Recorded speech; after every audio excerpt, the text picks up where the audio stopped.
Hello, I'm W.T. Edmonson, and welcome to Focus ITLT.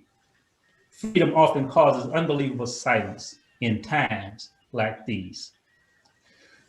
Well, two events contributed to the reintroduction of Focus.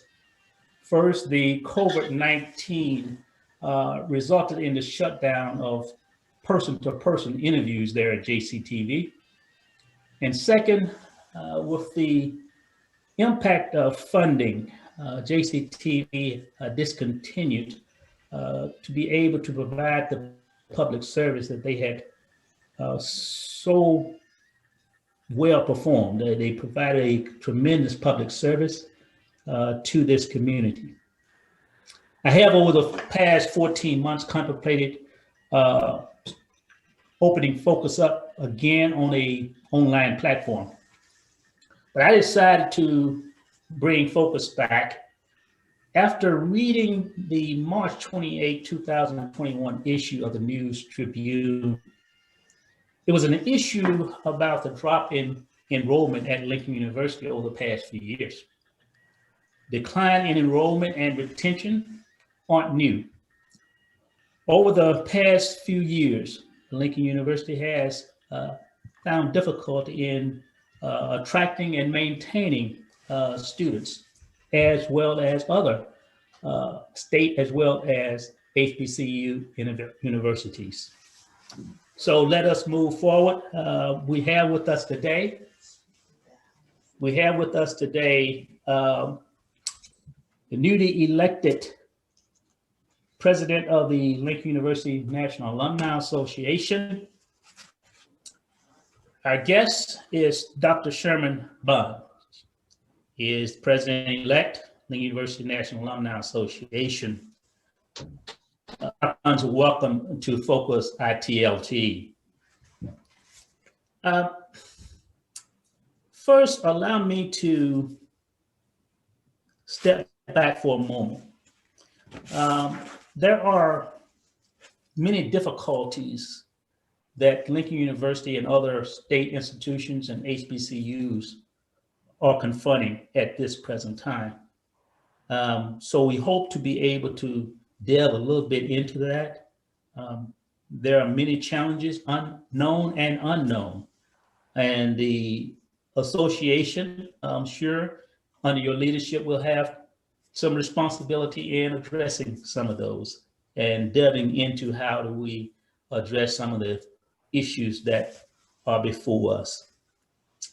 So before we move any further, Dr. Bunn, introduce yourself to our viewers. Question, who is Sherman Bunn? Well, good afternoon, WT.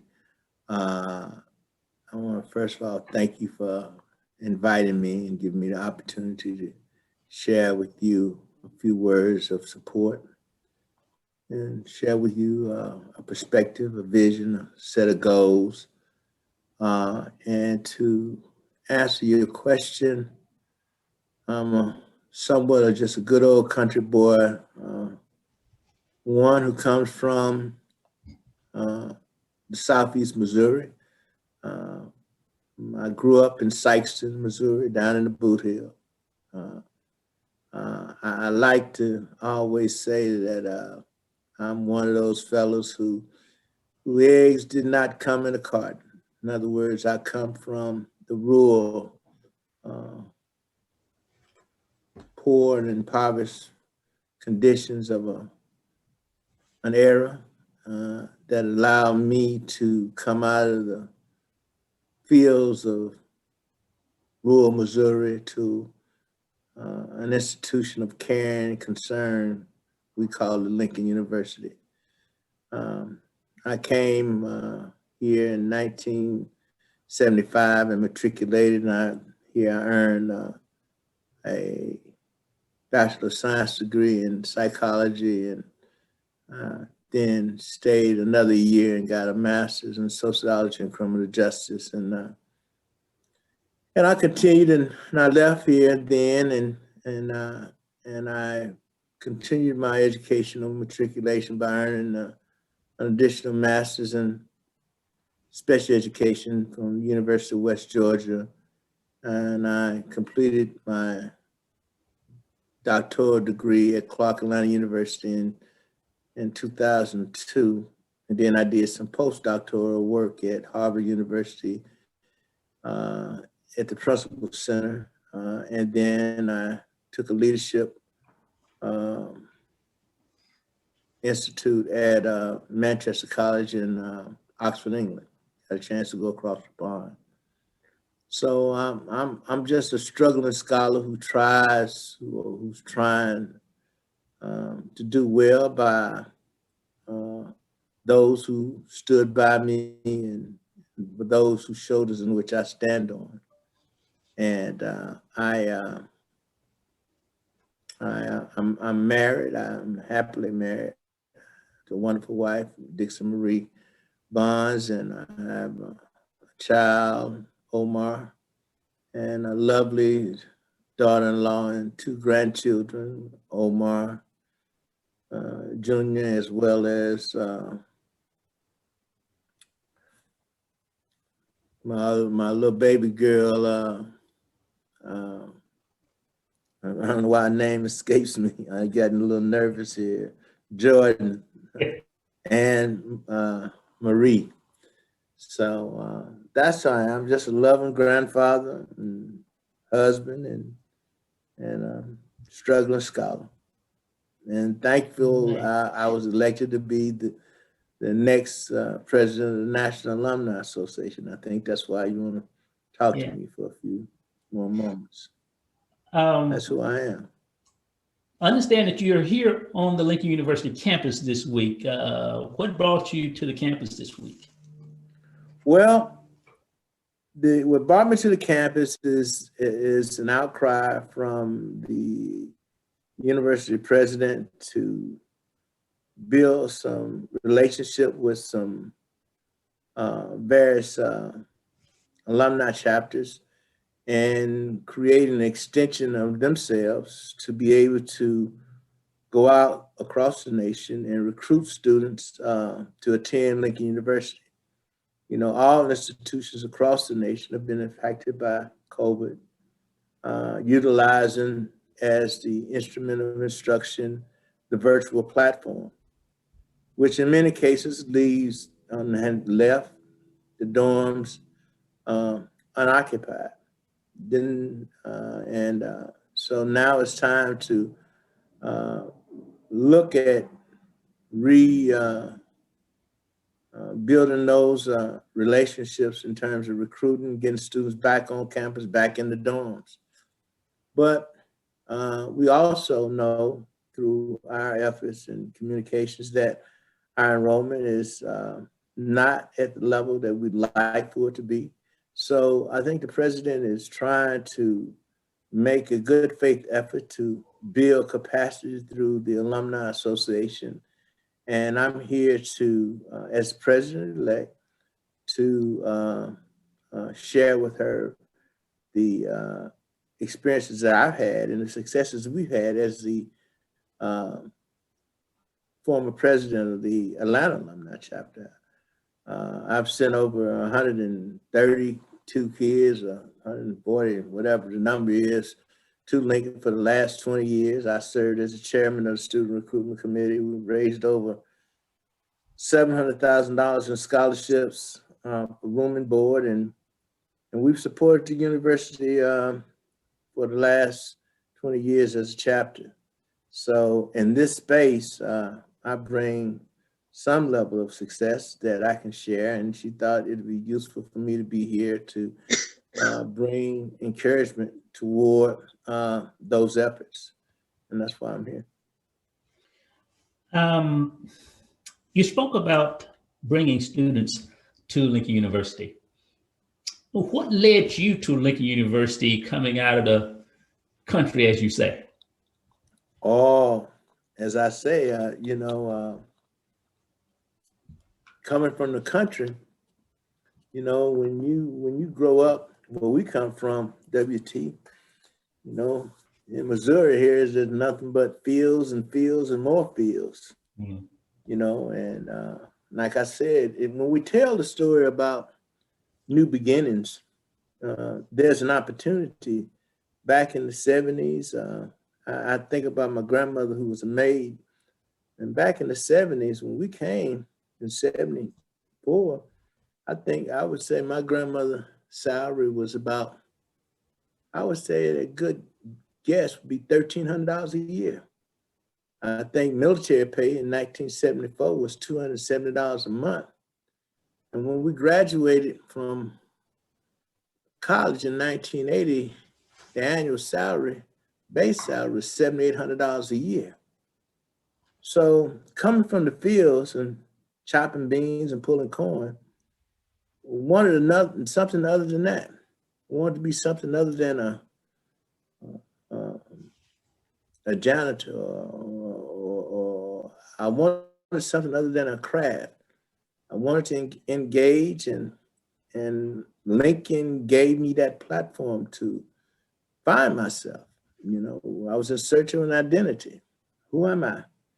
And I came here and discovered myself and my potential, and it was, I consider all colleges, but Lincoln most favorably a sandbox where children can come and grow and learn.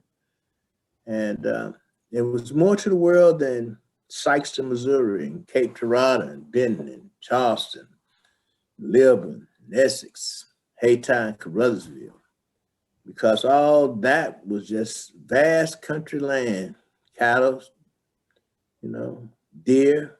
You know, we lived off the fat of the land, you know. I still tell the story that I didn't go to the grocery store till 1975 when I got up here, because we lived off what we grew in the garden, what we planted in the fields, and what we brought from the streams and lakes. And I wanted more. And I needed to be around some other people that, you know, that would share in those perspectives and I could learn from. So that's what brought me here.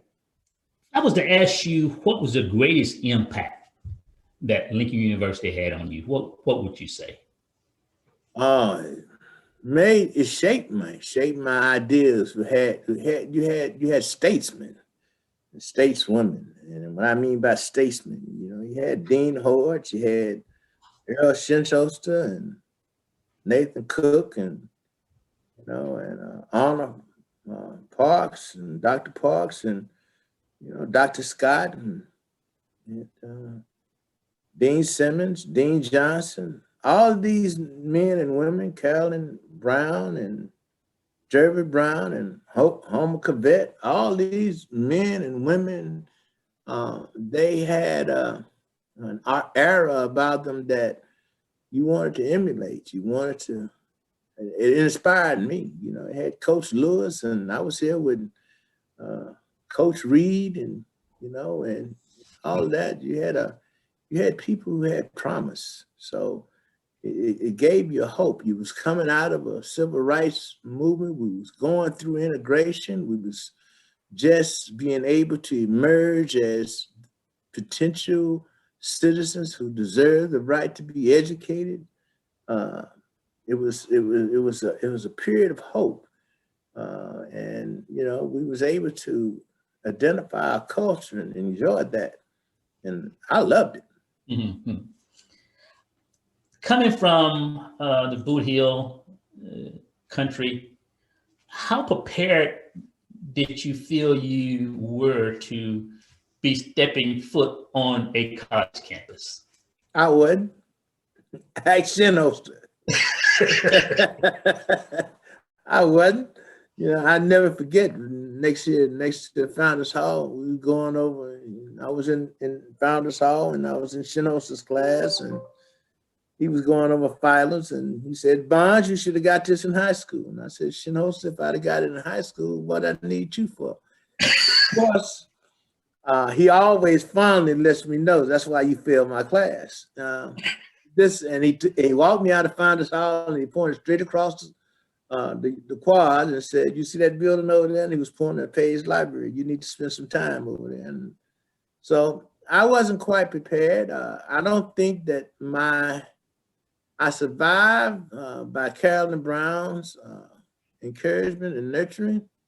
They had a white building over there behind, across from Martin Hall, behind the Used to be the old infirmary.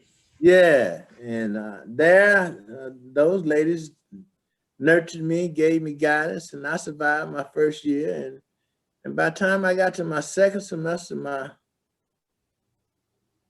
sophomore year, the light came on and I was able to do application of knowledge. I was able to critically think. I was out of remote learning and regurgitation. I was into critical thought and application. But that first year, when it came to critical thought and application, I didn't understand even the term variable and how it applied and how to use it.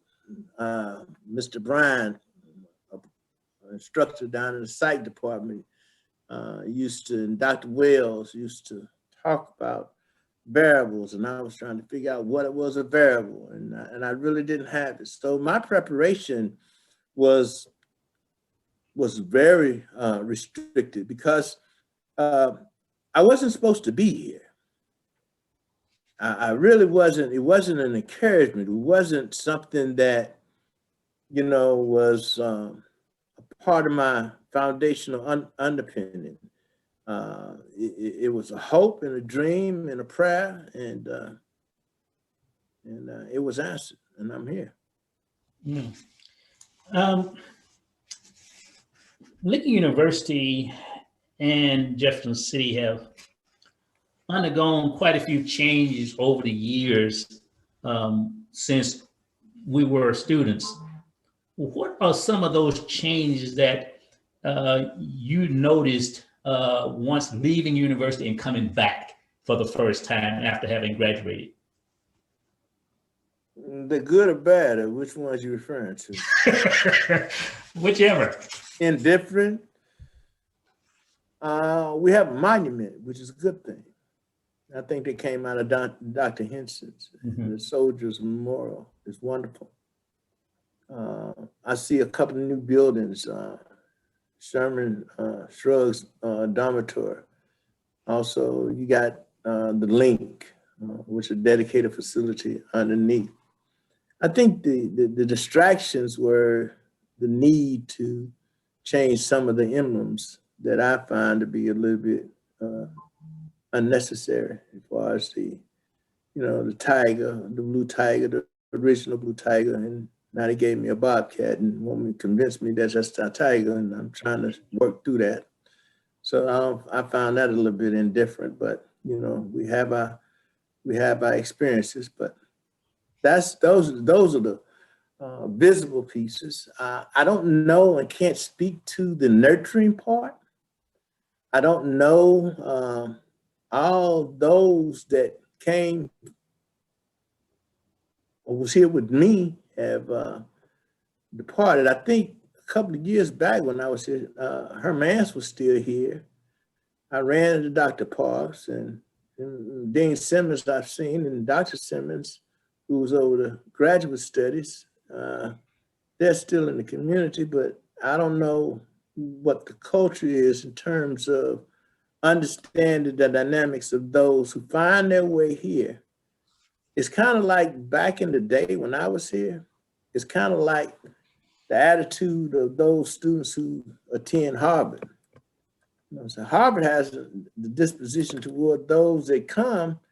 They believe that they will graduate because they made it this far. And I believe that our instructors and professors back in the day figured that their challenge was to get us through and develop us. They knew that we did not come with the greater vision. I think even my idea that I would go on and earn my doctorate degree, that took some support from Dr. Parks and other people in the sociology department during that time to say, now you're ready to go further. What I'd like to see And I shared this with Dr. Wolfo. I like to see a doctoral program in school education and a doctoral program in the agriculture department at the university. I think it's time that 150-year institution, you should have some doctoral platforms in which you can build on. I think you small enough, large enough, somewhere in between to be able to live in that context. You spoke about preparation. What is your position? There has been over the years quite a bit of talk about Lincoln University and its open admission. What is your position? What is your thoughts on that? Oh, it's not the same thing that they use when they use the terms IEP. You know, I just said IEP for students in public schools. There's those individual educational plans. We all need to have them for all children, you know, the brightest and those who struggle. So it's somewhere between an open admission platform simply says, as a teacher and a practitioner, do you have the skill set to develop a child like me? Someone unbeknown to me did not prepare me or advise me exactly what I would need to do. But when I got here, there was enough people here to say, this is my task, this is my job, and this is what I'm challenged with. And if this is the product that I've been given, let me take this diamond in the rough and polish this gem and then let it flourish. And I think I'm proud of what I've achieved personally and professionally. And I think the people who had a hand in it can look and be proud of what I've been able to achieve and what I've been able to accomplish. Because Lord knows it's more than what we thought was going to happen before it happened. It was like, you know, well, we're working for it and we're hoping for the best. And Lord knows I'm blessed more than I can ask or imagine. That's why it's important for me and to share with my colleagues, my friends, my fellow alums, that we must do right by the institution and give back. And that's going to be my challenge as the president-elect. That's what I'm saying. I know from experience, I know from whence I came. I am the least of thee. You know, if I would have to characterize what some people say, you know, and how they talk about us, when then I might be considered back then as a little thug, you know, a little troublemaker, a little, you know, I can be easily dismissed and forgotten, but there are a few people who, you know, put a hand on me and carried me along and said, you know, little boy, you can do better than that. You've been active with the association through the Atlanta chapter of the Lincoln University Alumni Association for a number of years. What were some of the local initiatives of the chapter that really pulled you into the chapter to really say, we can make a difference here in Atlanta? Well, my profession, one was, I found myself, one is following the Lord's will. I ended up becoming a principal of an alternative school.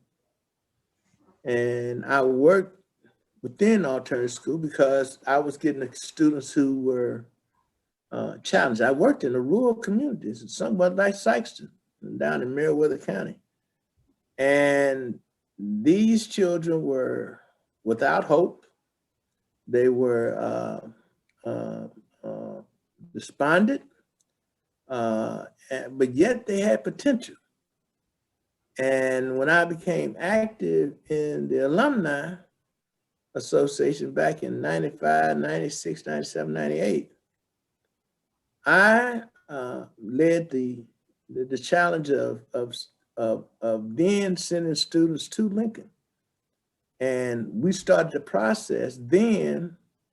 And what was exciting about it, that Dr. Henson came to Atlanta and he met with myself and Detra Treadwell and some others.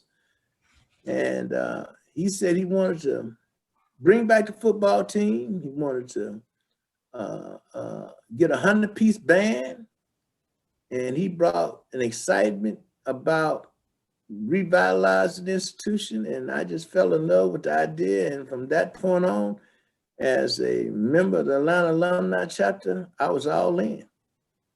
Raised money for the band, bought instruments up here, put them in the office over there where Roseanne is now, and raised money.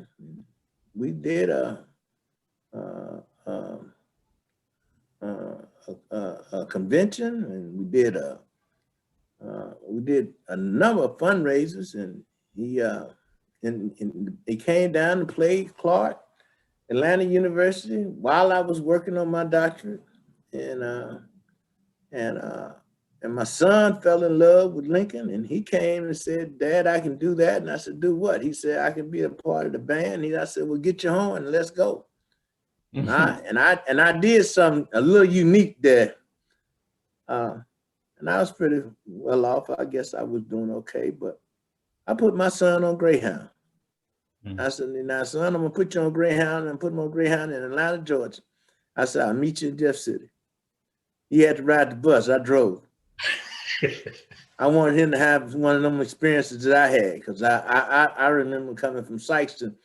We rode Greyhound and Trailways.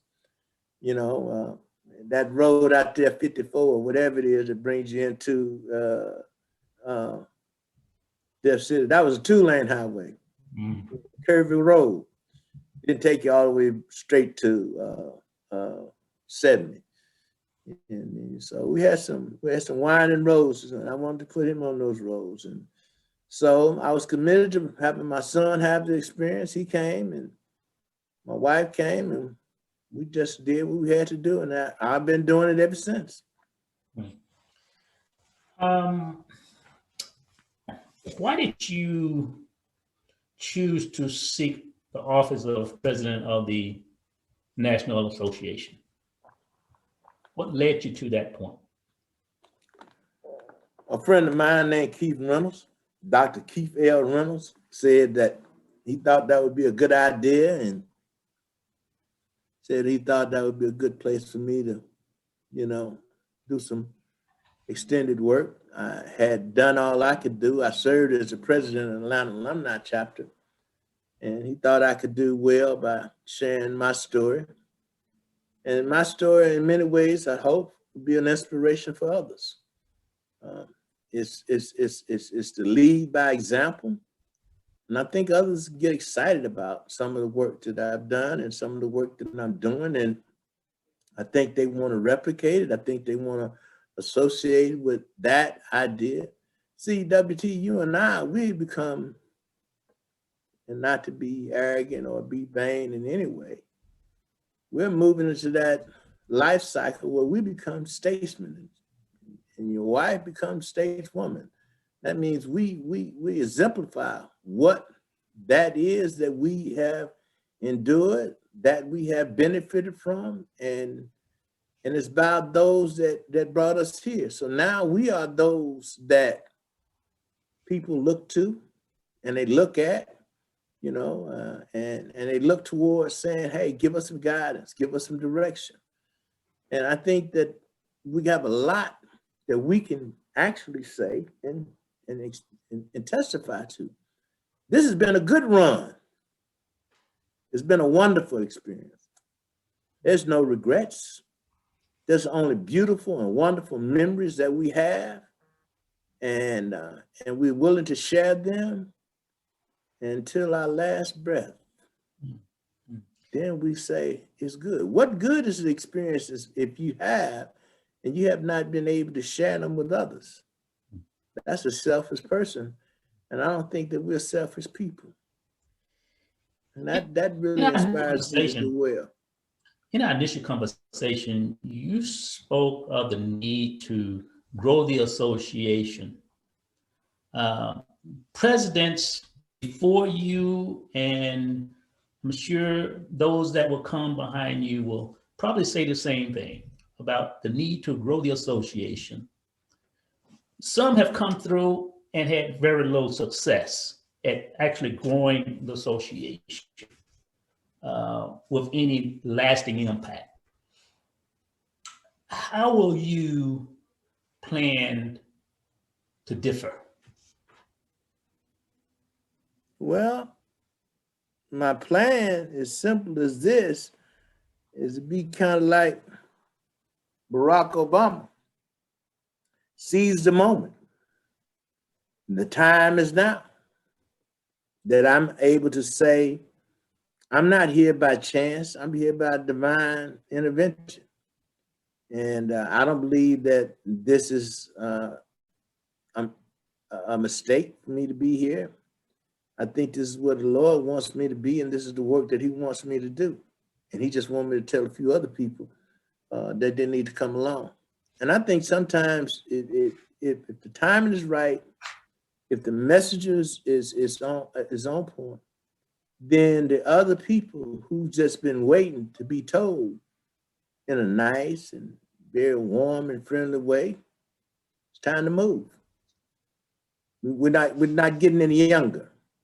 You know, one of the things that I want to do is I want to attract and I want to challenge. And I'm really want to say this, you know, is and it's to all alumni, Black, white, Jewish, Gentiles, Catholics, whatever, all others. I really want to say, if you was here with me in the 70s and you're not a life member, and life membership is only $600, but the benefit that you receive from the institution that educated you, I want you to become a life member. I want you to leave your name in perpetuity.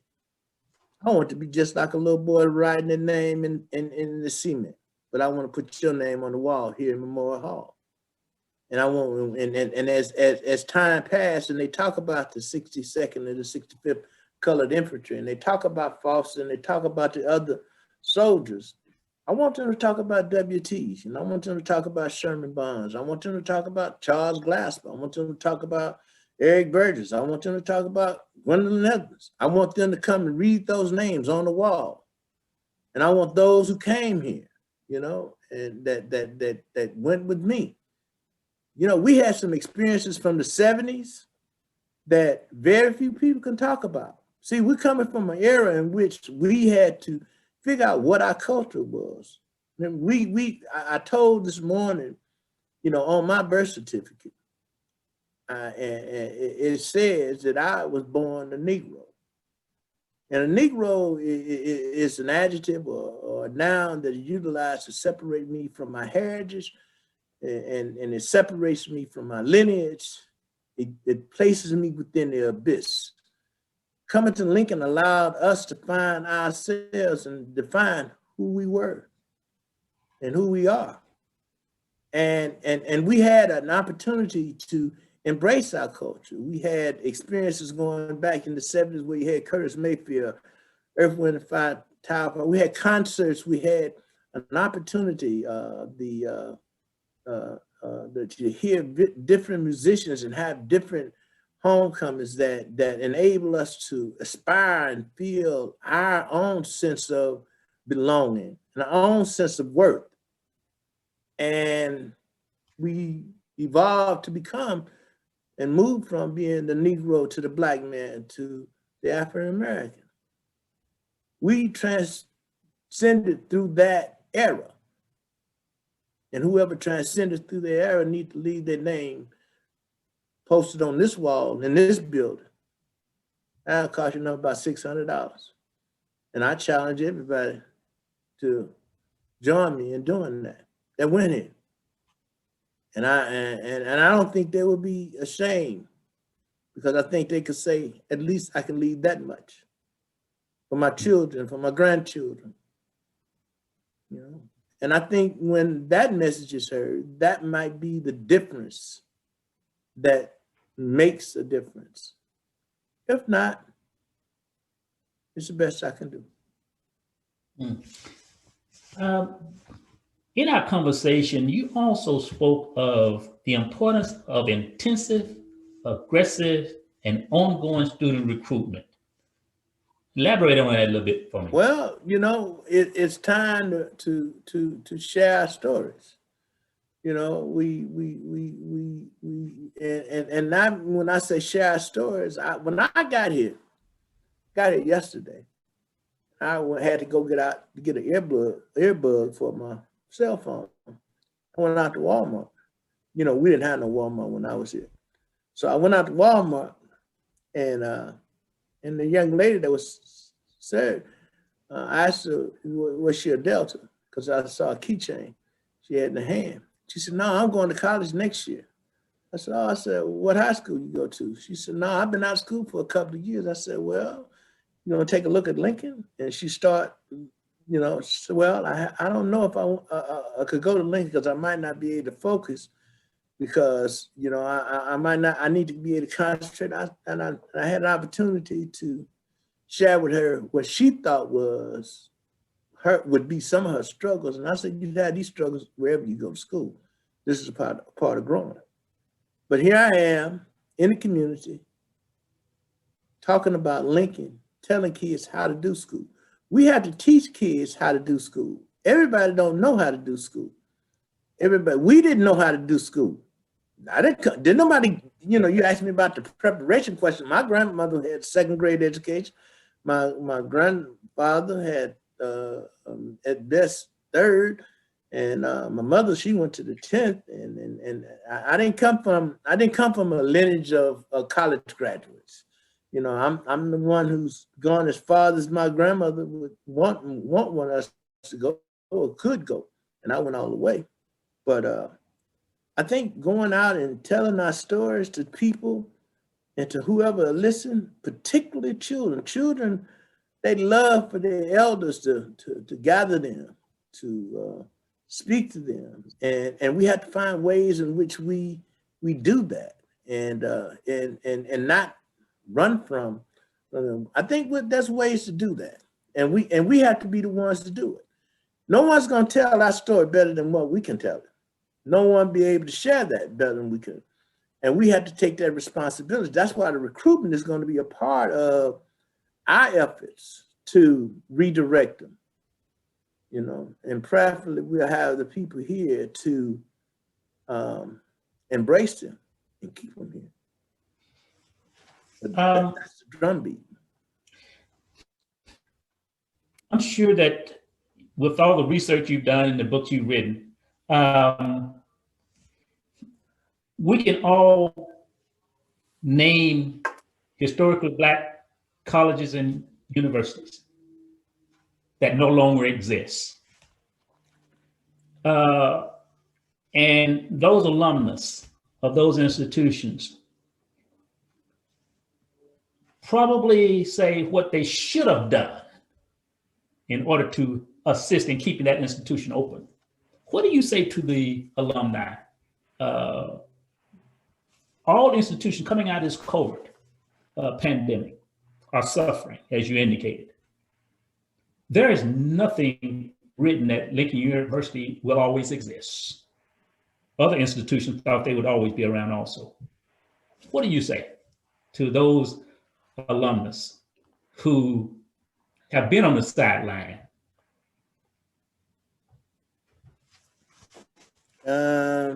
It's time to man up. It's time to woman up. You can't leave your institution to chance. You have a fiduciary responsibility of service to humanity. You have that to do to your neighbor and to your community. And that which you know has an historic footprint. You owe it to that institution and to your community to preserve it and to do whatever you can do. See, one of the things that most people don't know about Lincoln, see, Lincoln comes before Morehouse. Lincoln comes before Clark.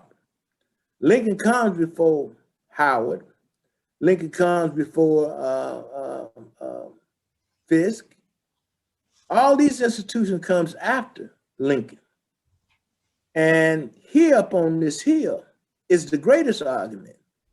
And see, this is the argument that most people don't get. And that's the reason I wrote my book, is that when Justice Taney, U.S. Supreme Court, wrote in 1854, I want to get the right, it was up on High Street, right here in Jeff City. It was the Dred Scott decision. He made an articulation that we, the Negro, was brought into existence by this thing called a Constitution, where our humanity was not even granted to us because we was considered to be chattel people, meant property. And if it wasn't for that instrument called a Constitution, we would not even be considered 3/5 of a human being. Remember, he wasn't even granted us a full human condition. And out of that argument, he said that we were not citizens of this nation, and nor were we never intended to be citizens. That decree is printed, and that was a declaration of 1854 by the U.S. Supreme Court. And somewhere between 54 and 66, a few Black men joined the 62nd and 65th, and they fought in a war. And while they're around a campfire somewhere, emerged this idea that we need to provide an institution where our children can be educated, that we can take the reins. And that is why those who are sitting on the sideline that don't really know their history, because it really wasn't taught to us in the manner in which I'm speaking. See, all of this becomes the emergence of knowledge and thereof, what it is that we were separated from. And now is my responsibility, as much as I can, to bring enlightenment. And therefore, when you have people like Nathan Young, W.E. Du Bois, who comes up on this yard and say, here, this is what we need to do, and this is how we collaborate. I feel just as enthralled with them about creating and identifying those scholars to bring this institution, to give it the renowned reputation of being the Harvard of the Midwest. I find myself in the same place to echo that same sentiment. And I think as I share with others those stories, I think they can be inspired to say, boy, I didn't know that we had all that to preserve. And that is worth a fight every day. And I'm willing to pick up the battle and go forward. Fundraising has always been a top priority for any institution. I know there are some conflicts with university and foundation. There's always possibilities of disagreements between institutions and foundations. What will you do toward bridging and repairing the breach? As I see, there is never a winner when an institution, an association, and foundation are not on the same accord. And most importantly, the only loser, the real loser, is always the student. Speak to that. Well, I don't know where you fit in, but most people who may ever hear this conversation you and I have in WT, I'm gonna give them an example. I used to be the chair of deacons at a church called Christian Fellowship Baptist Church. And I had a philosophy about 3 people in the church that need to be on the same page. And that is the chair of finance, the chair of deacons, and the preacher. You just gave a description of 3 entities that need to be on the same page. And that's the president of the university, the president of the Alumni Association, and the president of the foundation. Because the only people suffer in the church when those 3 are not on the same page are the members. And the only ones that suffer when the other three are not on the same page are the students. Our positions are very clear that we must find common ground to agree to disagree. And we must make sure at all costs the institution is preserved above any personalities, any indifferences. And our acumen requires that we able to find a way in which we compromise to bring the institution to the forefront of preservation. There's no winners, there's no losers in our argument. The only thing that we do as individuals who represent the roles in which we occupy is to bring stability and sustainability to the institution we serve. That becomes my argument from anybody who wishes to engage me. Let's find common ground to agree to disagree. Let's find what our commonalities are, and then we find a way to move forward.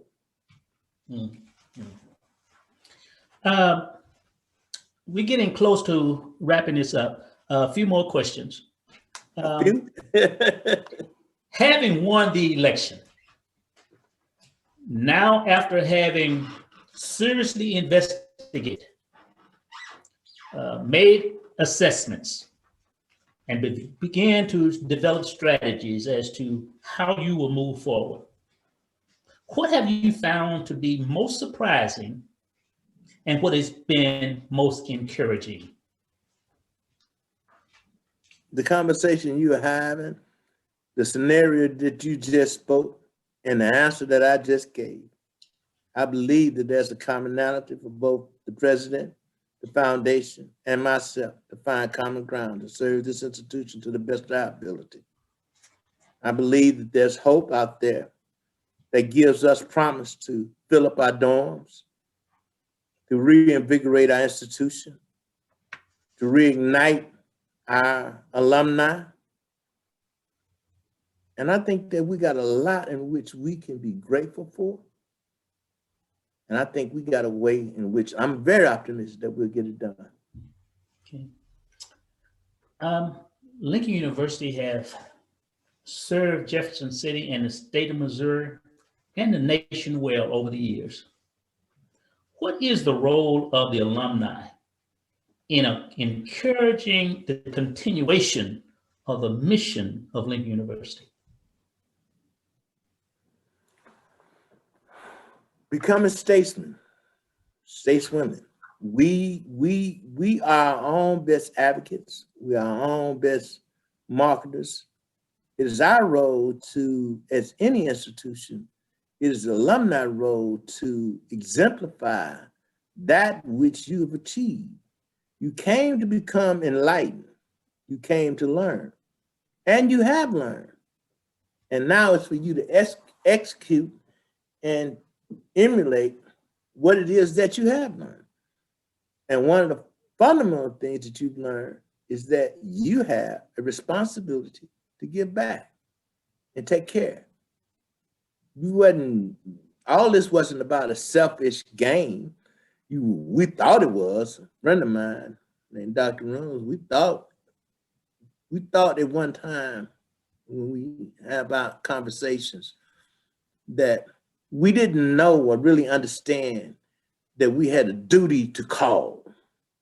We didn't know that we had a watch to care for. We thought our responsibility was to ourselves, but not necessarily to another. Till one day we found ourselves caring for a few other people. And now the other people that learning that they need to care for a few other people. And as an alumni, we have a responsibility to care for our institution. How do we do that? I want to say something that I went to Oxford, and I think it's important for me to say this. I'm really wanting to figure out my counterbalance or my counterpart, my other alumni, my white alumni. They have a story to tell too. I didn't come out of the country all by myself. It was some white folks down there too. There was some white folks up here too that went to Lincoln. And they struggle just as hard. But I think they have to be given an opportunity to tell their story. I want to see how that works. I want to encourage them. I want to partner with them as well, because the institution is ours, is theirs collectively, you know, because there was a now there for them as well. And Lincoln filled that void as well. So that's where I am right now. Full question. What would you hope that people would say about Dr. Sherman Bonds at the end of your administration? Well done, my good and faithful servant. Well done. All right. However it comes, it's my experience has been that I gave you what I gave you, and I would hope, and I prayerfully would like to believe that there would be a few things in which I would be able to achieve with support of the alumni. I'm not here for a lifetime. I'm here for a moment. And in that moment, I like to say, these are the things that we did do. I'm not saying that I'm coming to do them all, but I am coming to make a few things happen. And I don't know exactly what those things will be. Will I be considered to be a hard worker, committed worker? I hope so. And I'd like to think, I like to always believe that let my work speak for me. And that's all I can say. I don't know what my achievements will be, but I pray and hope there will be some that you'll be able to say that occurred, or others will say that happened on his watch. And I hope and pray that it's not we lost the institution or we continue to argue among ourselves and nothing happened. It's time for us to stop, reflect, come together, and move forward. Dr. Sherman Bonds, thank you for taking the time to, though it's a virtual interview, a conversation. Thank you for taking the time to have a conversation with us, and hopefully the alumni throughout the country will be able to see and hear what you have laid before us this evening. Thank you very much. Thank you, and I hope to come back and share with you on that book that I got out there that I want everybody to read, an expression of pedagogy. And that title itself is teaching. And that's what it means, an expression of how to teach and how we do that. And that's something that we own. And I challenge many of you that will listen to this video and what you want to do. And I really earnestly hope that you do. Write your story down. Put it in print. If you don't do them, put it up on the shelf so someone else can talk about your story. Because you and I have a whole lot in common. Thank you. All right.